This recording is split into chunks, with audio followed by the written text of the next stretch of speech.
एकादशी कौन है? कहां से प्रगटी है? माया? नहीं, एकादशी है कौन? क्यों इसकी इतनी प्रधानता है? क्यों इसकी पुण्यता है? ऐसा क्या है एकादशी में जो इसकी पुण्यता मानी जाए? कौन है ये जो भगवान नारायण तक एकादशी का व्रत करते हैं? सुभद्रा जी को भगवान जगन्नाथ ने, जगदीश ने एकादशी का व्रत कराया था। बद्रीनारायण भगवान को माता लक्ष्मी ने एकादशी का व्रत कराया था। क्यों? चंद्रायण एकादशी व्रत की माता। एकादशी है कौन? तो कहा जिसको व्रत करने पर भगवान नारायण भी जिसका व्रत करते हो, भगवान माता लक्ष्मी जिसका व्रत करती हो, वो एकादशी है कौन? तो शास्त्र वर्णन करता है महाराज, स्कंद पुराण का सुंदर चातुर्मास्य खंड के अंतर्गत वर्णन आया है महाराज। एक बार भगवान विष्णु आनंद में विराजमान थे, पद्मावती और माता लक्ष्मी दोनों उनके पास में विराजी हुई थी। दोनों बैठी,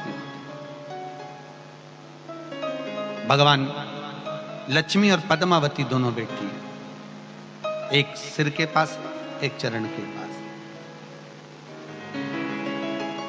कुछ समय बाद वहीं पर ब्रह्मदेव का आगमन हुआ और ब्रह्मा जी आगमन पाकर भगवान नारायण पद्मावती से लगकर उठे और उठकर लक्ष्मी की ओर झुके।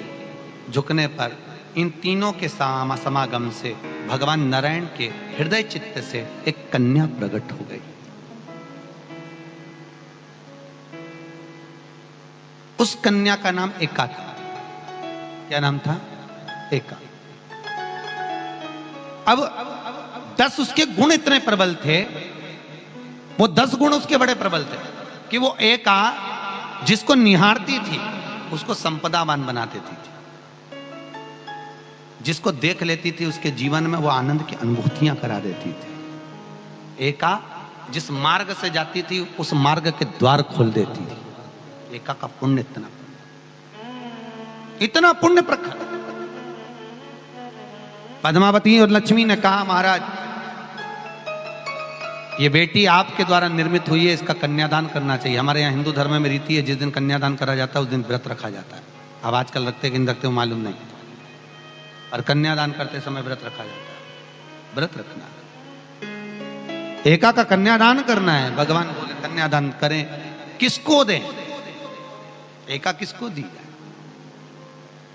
एका प्रदान किसको करी जाए? पुण्यता किसको दी जाए? भगवान नारायण ने उसी समय लक्ष्मी और पद्मा से पूछा, तुम बताओ। पद्मा लक्ष्मी दोनों एका से पूछी, एका बताओ इसका पुण्य हम आपका हस्त कमल आपको प्रदान किसको करें, हम किसको दें? एका कहती है पिताजी, भगवान से कहती है नाथ कृपा करिएगा, मेरे को अगर प्रदान करना चाहती हो, अगर मुझे देना चाहते हो तो एक काम करो, एक काम करो। यदि आप देना चाहते हो तो भगवान एक काम, माता ने कहा कि पिताजी अगर कुछ देना चाहते हो तो ऐसी कृपा करो, संसार के मनुष्य अगर मृत्यु लोक में आकर के अंदर 2 एकादशी का भी पुण्य भाग अगर ग्रहण करते हैं तो ये एका उनकी होती है और वैकुंठ का राह खोल देती है। इनके जाने से पहले अगर मैं प्रवेश करती हुई जाऊंगी और इनके मार्ग को सुलभ बनाती हुई जाऊंगी। वो एका 10 गुण के कारण एकादशी। और मेरा निवेदन मेरी जीजियों से, मेरे जीजाओं से, बेटियों से, बेटाओं से, चंद्रशेखर महादेव की कथा चल रही है, चंद्रमौलेश्वर महादेव की शिव महापुराण की कथा चल रही है। आप सबसे एक निवेदन करना चाहूँगा, जितने भी शिव भक्त यहाँ कथा श्रवण करने के लिए आ रहे हैं, जितने भी शिव भक्त, आप सबसे निवेदन करूँ कि प्रयास करो, प्रयास करो। आपके पास में अगर कोई रुमाल है, कोई नैपकिन है, कोई कुछ बैग है, पर्स है, उसमें एक चावल का दाना कथा के पूरे 7 दिन रखो और प्रैक्टिकल करके देखो। जब 7वां दिन हो, उस चावल के दाने को किसी भी शंकर के शिवलिंग पर समर्पित कर कर बाबा से अपने मन की बात कहकर देखो। चंद्रशेखर की कथा तुम्हें रोग से मुक्त कर देगी, तकलीफों से दूर कर। और ये नियम आज का नहीं है, ये नियम पहले का है। हमारे यहाँ पर सत्यनारायण की कथा होती थी तो पंडित जी सबके हाथ में थोड़ा थोड़ा फूल देकर चावल देकर बिठा देते थे। बोलो बोलो, तुम्हारे इधर होता है कि नहीं होता ऐसा? जब कथा होती थी 2-4 दाना चावल का दे देते थे, बैठ जाओ कथा सुनने के लिए, हाथ में चावल पकड़ा देते थे, कथा पूरी होती थी। बोलो बोलो, तुम्हारे इधर होता है कि नहीं होता ऐसा? जब कथा होती थी सत्यनारायण जी की, भगवान की कोई कथा होती थी, या माताएं अपनी कथा पढ़ती है, कोई तीज की कथा, चतुर्थी की कथा, पंचमी की कथा, चतुर्थी की कथा, कोई कथा पढ़ती है तो हाथ में 2-4 दाने चावल के लेके बैठ जाती हैं, कथा सुनती हैं, फिर वो भगवान को समर्पित कर। ये आज का नियम नहीं, पुराना नियम है। किसी से पूछना कि चावल के दाने हाथ में लेकर कथा श्रवण करने का क्या फल होता है?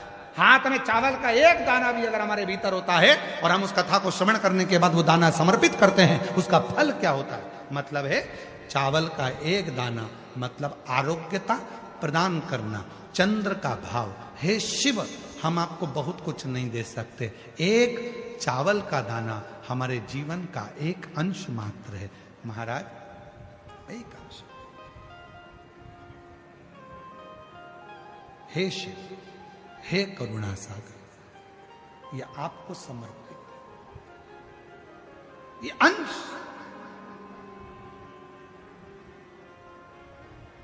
एक अंश।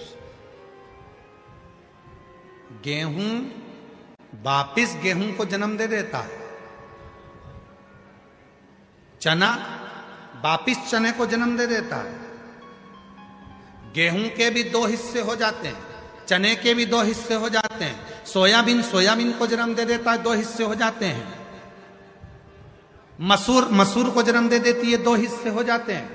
पर चावल का एक दाना जिसके 2 हिस्से, 2 फड़ कभी नहीं होते, और वो चावल का दाना चावल को जन्म नहीं देता, वापिस अंकुरित नहीं होता, वो एक बार अंकुरित हो जाता है, फिर दूसरी बार अंकुरित वही चावल का दाना नहीं होता।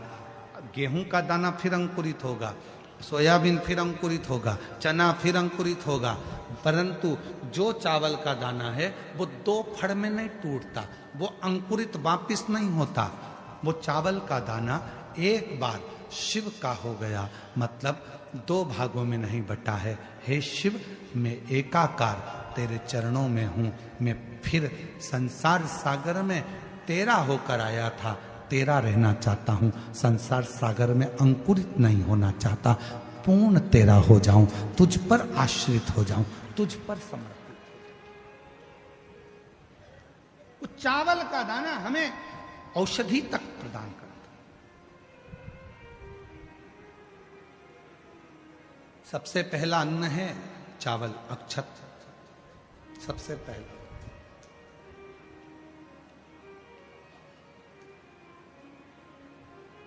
सबसे पहला अगर कोई अन्न है तो वो अक्षत है, सबसे पहला चावल, ये समर्पित है। एक चंद्रमौलेश्वर महादेव का नाम लेकर एक चावल का दाना भी सुख देता। और मेरी जीजियां याद रखें, मेरी जीजियों से निवेदन है, कभी कभी ऐसा लगता है शरीर में अगर कोई गांठ पड़ जाती है, बच्चादानी में गांठ आ गई, चेस्ट में गांठ आ गई, शरीर के कोई अंग में गांठ आ गई, घबराना नहीं है, डॉक्टर का इलाज करवाओ, दवाइयां लो, साथ में एक नियम बनाओ, प्रदोष काल में 2 दीपक शिव जी के मंदिर में लगाओ और एक चावल का दाना शंकर भगवान पे चढ़ाना प्रारंभ करो।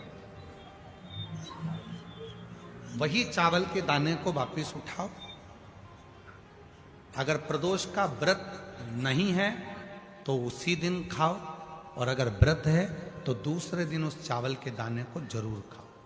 धीरे धीरे वो गठान जो शरीर के अंदर है वो गलना प्रारंभ हो जाती है। थोड़ा दिन करोगे आपको उसका फल प्राप्त होना प्रारंभ हो जाएगा। एक चावल का दाना भी चंद्र का प्रतीक है। जिस दिन आपका एकादशी का व्रत रहेगा, जिस दिन आपकी प्रदोष रहेगी, जिस दिन आप सोमवार का व्रत करोगे, संकट सोमवार करोगे, जन्माष्टमी करोगे, रामनवमी करोगे, जिस दिन आपका व्रत रहेगा आपको वैसे दिन कभी क्रोध नहीं आएगा। पर जिस दिन तुमने व्रत रखा, साधना करी, तप करा, पूजन करा, आराधना करी, उस दिन तुमको क्रोध जरूर आएगा, चिड़चिड़ प्रवृत्ति हो जाएगी। तो कई लोग कहते हैं भूखी होगी इसलिए क्रोध कर रही होगी।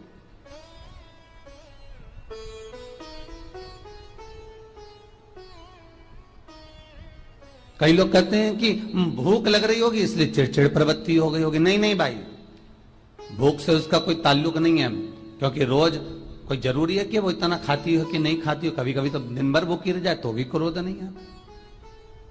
उसका कारण केवल इतना सा है कि उसका जो भजन का तेजपुंज है, उसके भजन का जो तप साधना है, वो इतनी प्रबल हो जाती है कि देवताओं को, इंद्र को बोलना पड़ता है कि इंद्र इसने 16 सोमवार कर लिए, इंद्र इसने मंगलवार कर लिए, इंद्र इसने ये व्रत पूरे कर लिए, और अगर इसके व्रत ये पूरे हो जाएंगे तो वर देने के लिए जाना पड़ेगा।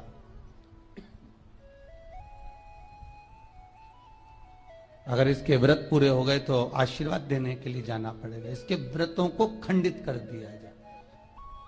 तो व्रत को खंडित करने का सबसे सुंदर तरीका देवताओं के पास है कि जिस दिन व्रत हो, 2-3 व्रत अच्छे निकलते हैं और एक व्रत में इतना क्रोध आ जाता है कि सारा करा धरा पानी फिर जाता है। देवता क्रोध दिलाते। फिर क्या करना?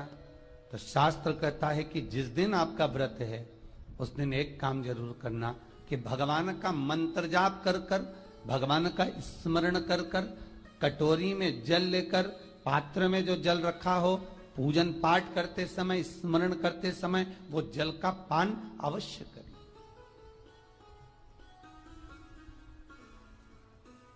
उस जल का पान अवश्य करें, उस जल को अवश्य। क्या होता है जल का पान करने से? शिव महापुराण की कथा कहती है,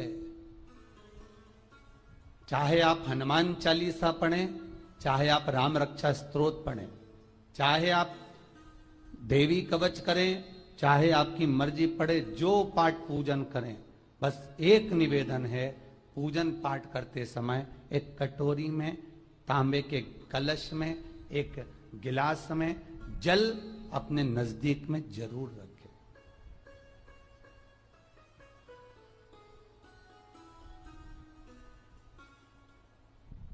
क्या होगा उससे?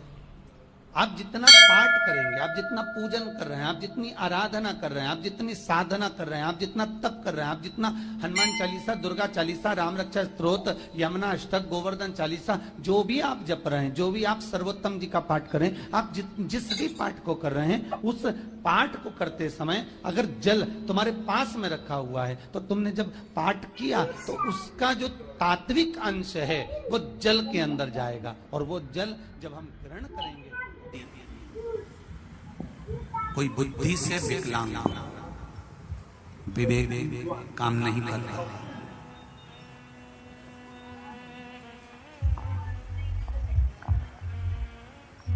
अगर विवेक काम ना कर रहा हो, माइंड से कोई कमजोर हो, तो जब स्वधा के नाम से आप शंकर भगवान को जल समर्पित करें, स्वधा स्वधा कहकर उस जल को समर्पित करें, तो पितरों का स्मरण कर कर वही स्वधा को समर्पित किया गया जल, जिसको विवेक की तकलीफ होती है, बुद्धि की तकलीफ होती है, अपने पितरों का, अपने पूर्वजों का स्मरण कर कर उस जल को उस विवेकहीन व्यक्ति के दोनों भुकुटियों के पास में लगा देना चाहिए, थोड़ा सा। जैसे एक पत्र में आया है,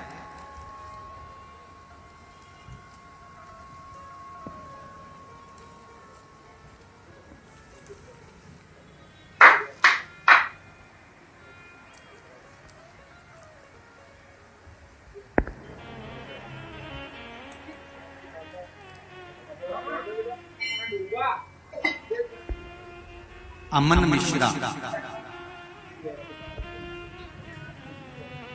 24 घंटे यहां पर सेवा दे रहे हैं। कहीं हैं अमन मिश्रा? आप ही हैं? एक बार दोनों हाथ लगा दे। श्री शिवाय नमस्ते। मेरी छोटी बहन मानसिक रूप से असंतुलित है। विज्ञान की सहायता से हर वह कदम उठाया गया जो उठाना चाहिए, सारे चिकित्सकों को दिखाया गया, सारी दवाइयां कराई गई, पर कोई लाभ नहीं मिला। सिर्फ और सिर्फ अगर कुछ थोड़ा सा लाभ देख पाया हूं अपनी बहन पर, तो बिलपत्री मैंने अपनी बहन को सेवन कराना प्रारंभ करा, जिससे अब उसमें थोड़ा सा लाभ देख पा रहे हैं। सही आपने लिखा है पत्र, दोनों हाथ हिला दीजिए एक बार। हर हर बैठो बैठो बैठ बैठ।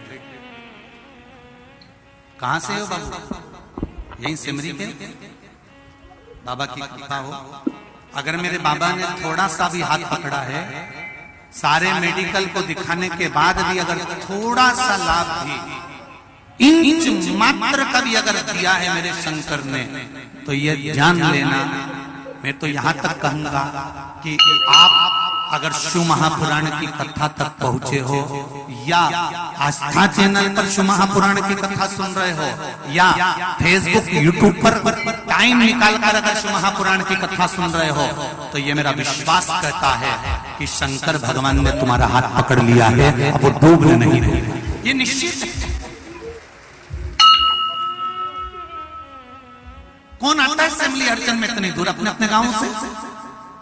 जो आसपास के रहते होंगे वो आ जाते होंगे, व्यापार करने आ जाते होंगे, जिसके यहाँ शादी ब्याह होता होगा तब आते होंगे। कौन आएगा किसी के यहाँ? कौन सुनेगा आस्था चैनल पर कथा? कौन सुनेगा फेसबुक पर कथा? अगर आप ढूंढते ढूंढते भी अगर शिव महापुराण की कथा तक पहुंचे हो, भले आस्था चैनल के माध्यम से सुन रहे हो, फेसबुक यूट्यूब के माध्यम से सुन रहे हो, चाहे इस पंडाल में सुन रहे हो, आप ढूंढते हुए भी अगर शंकर की कथा तक पहुंचे हो, तो जरूर मेरे देवाधिदेव महादेव को कुछ अच्छा करना होगा, इसलिए तुमको खींच कर यहाँ तक बुला लिया, नहीं तो बहुत बढ़िया।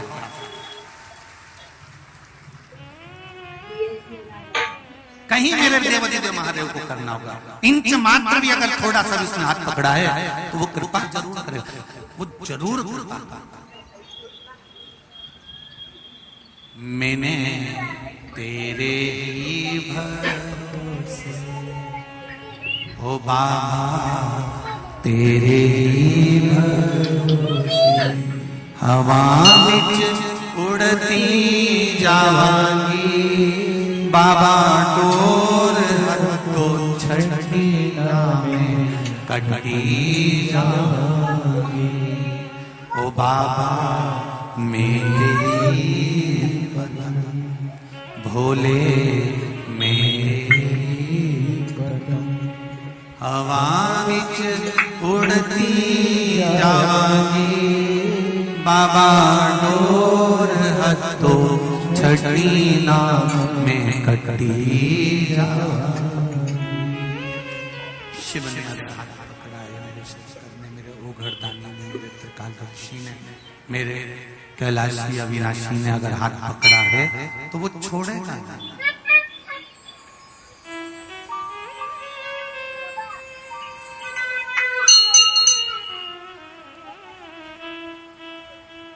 एकादशी के दिन अगर जल चढ़ाने जाओ तो 3 बार मुख से बोलिए, फिर से बोलो एक बार, स्वधा स्वधा स्वधा।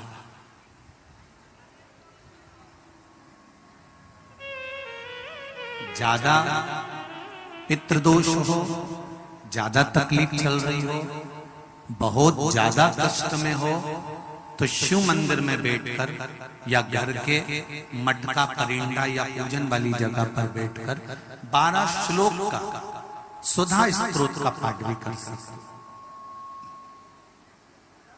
ये पार्वती जी की नानी जी सुधा,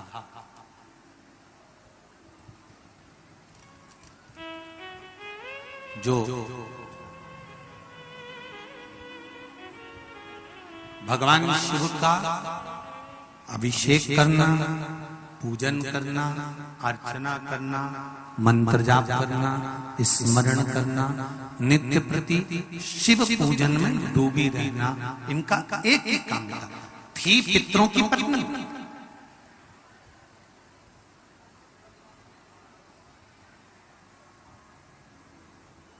हैं पितरों की पत्नी, पर भक्ति में इनका बल बड़ा प्रबल था। सुंदर प्रसंग आता है, इस प्रसंग पर थोड़ा ध्यान दीजिएगा। एक घर के अंदर 4 भाई रह रहे हैं, चारों भाई कमा रहे हैं। व्यापार भी एक ही है, कमा के भी चारों भाई एक ही जगह पर ला रहे हैं। 4 देवरानी जेठानी उस घर के अंदर रहती हैं। थोड़ा ध्यान देना, बहुत सावधानी से इस कथा का स्मरण करिएगा। 4 भाई एक ही परिवार में रह रहे हैं, एक ही जगह पर कमाकर धन ला रहे हैं, एक ही जगह पर 4 देवरानी जेठानी रह रही हैं।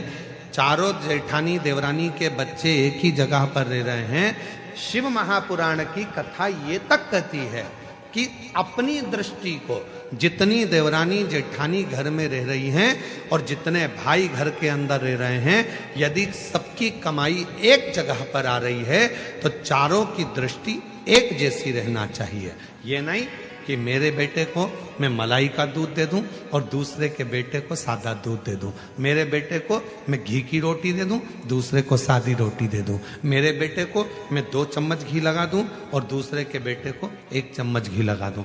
जिसकी दृष्टि में जो अपने बच्चों के प्रति प्रेम कर कर दूसरे के बच्चों के प्रति बैर उत्पन्न करना प्रारंभ कर देता है, उसके घर के बच्चों की जिंदगी अपने आप बर्बाद होना प्रारंभ हो जाती है। कोई उसको दूसरा बर्बाद नहीं करता।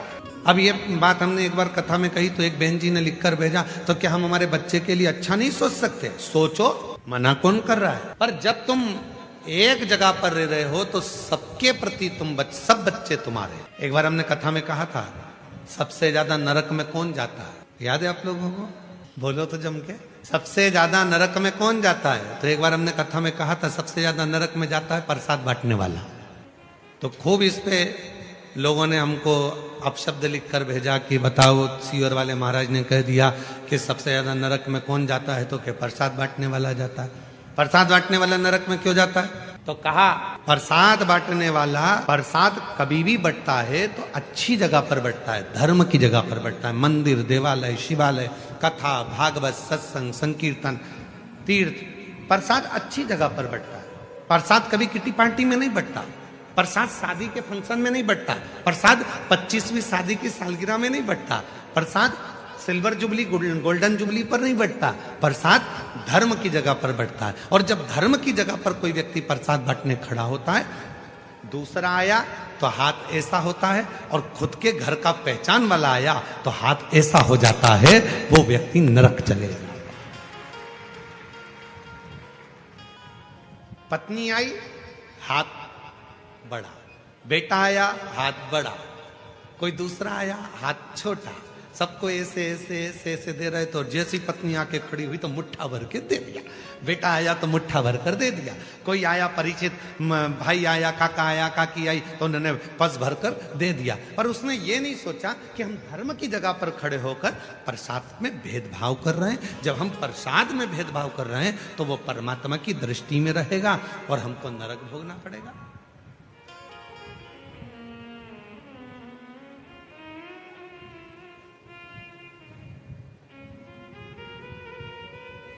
इसलिए सावधान रहना। धर्म की जगह पर, सत्कर्म की जगह पर, मंदिर, शिवालय, देवालय, सारी जगह पर एक बराबर, एक जाजम में, एक आनंद के साथ प्रसाद का वितरण होना चाहिए। शेगांव के गजानन जी महाराज, दुनिया की सबसे बड़ी रसोई, दुनिया का सबसे बड़ा भंडारा अगर कहीं चलता है तो वो शेगांव के गजानन महाराज के यहाँ चलता है। लगभग 28 साल पहले की बात है।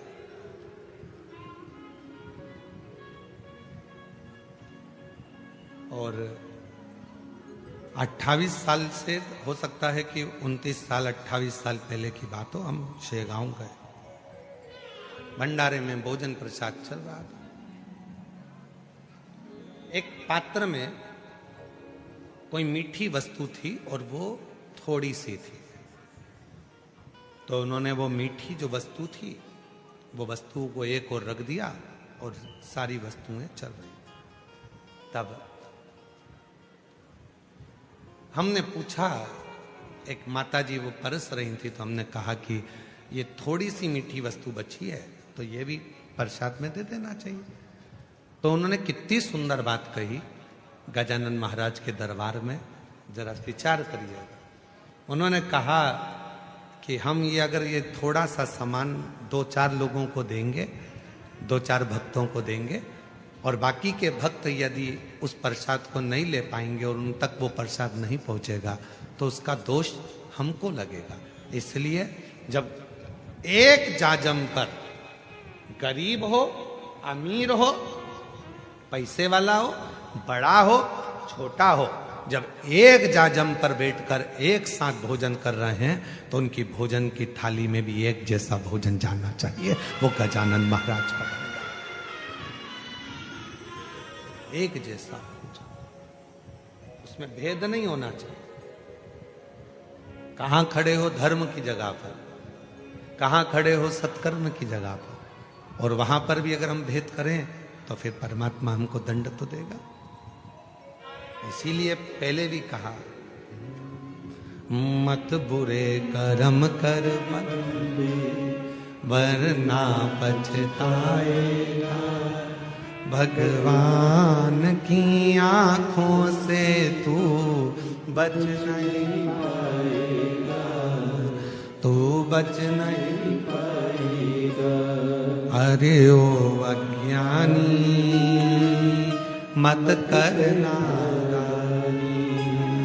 अरे ओ अज्ञानी मत करना, तेरे कर्म का फल भी तो ही पाएगा, जैसा किया तूने तेरे आगे आएगा।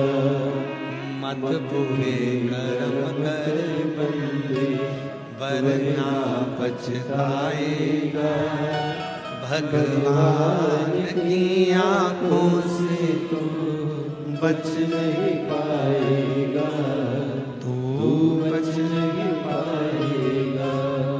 अरे ओ अज्ञानी मत करना। समभाव, समदृष्टि, समविचार, समसोच, समभाव रखिए।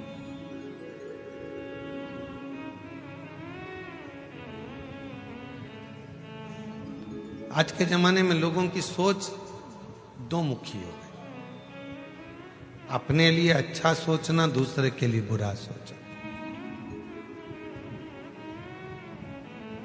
मेरा बेटा डॉक्टर बने, कलेक्टर बने, इंजीनियर बने, कमिश्नर बने, आईजी बने, डीआईजी बने, दूसरे का बेटा कुछ ना करे, और अगर वो बढ़ भी गया तो मन दुख रहा है कि वो क्यों बढ़ ना। कितना सुंदर संवाद है शिव महापुराण की कथा में। तुमरुका जी चंचूला देवी से कहते हैं, चंचूला, जिस नारी के मन में किसी भी बच्चों के प्रति यदि बैरभाव उत्पन्न हो जाता है, उस नारी को अपने जीवन में मृत्यु से पहले कष्ट भोगना पड़ता है।